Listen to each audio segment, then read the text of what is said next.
Hello Odisha मु आपन को विस्मय आपण को वेलकम करुच्ची मो यूट्यूब सर्ट्स को। I hope you guys all are doing well. आपण बहुत ही भल थे एंड येस मुझे बहुत ही बढ़िया जगह को जाइए हूँ भुवनेश्वर एवं नुआ कर ओपन होता ट्राम्पोलाइन पार्क एंड से फास्ट टाइम मुझे आगुरी के जानी तार प्राइस टी अधिक रहा बट गेमिंग जोन जहाँ जहाँ भी अच्छी ना बहुत ही मजा लगे। आगुरी तो मुझे कौटी के गेम खेली नी एमती नुहे मुझे मो छुआ बेले भी ना के गेम खेलनी मुझे रनिंग भी भल करेनि बट ये फास्ट टाइम जाइए तो सब गेम खेलिकिना मो निज को पूरा छुआ परी फिल करता मत लगे कि मो छुआ दिन को ही पढ़ी मुझे पढ़ुली कौन आ कह मो हाथ तो गोड़ सत कथा कौन 3 दिन पर्यंत किसी उठू ना पूरा बिंधा छिटकार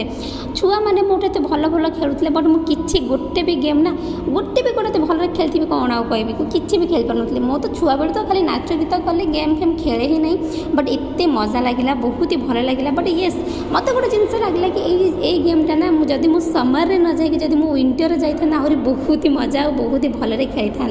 कहीं समर सब पूरा झाल नाल हो जाती एंड जब विंटर थी ना आप विंटर आहरी बहुत मजा करेंगे बिकज ठंडा ठीक थी मैंने झाड़ बाहर आपको किसी प्रोब्लेम ही नहीं और बहुत भल भल गेम अच्छी। हाँ जदि आप फैमिली छोट छुआ को लेकिन जाऊँ टी केयरफुल नहीं जी कहीं सब गुड़ा बेलून द्वारा हो सब गेम एंड करेन्ट जबार बहुत भी चांसेस अच्छे समर रे सो छुआ मानू नहीं गला बेले टी केयरफुल नहीं जी कारण मु तो छुआ छाड़ मु तो मो सांग मैंने जो जाइए कौन आउ कहि बट बहुत ही भल था गेमिंग जोन जदि आपण मोर ये वीडियोटा भल लगी निहाती भाव में लाइक करेंगे शेयर करेंगे सब्सक्राइब करेंगे आपण गोटे बहुत ही भल भल वीडियो आपण मुझे नहीं आसबि तो पुणी देखा गोटे नुआ वीडियो सहित से पर्यटन विदाय दिंटू till then keep smiling take care हाँ लट्स अप लव। ये वीडियो को लाइक शेयर सब्सक्राइब करने जमा भूलनी। Bye bye.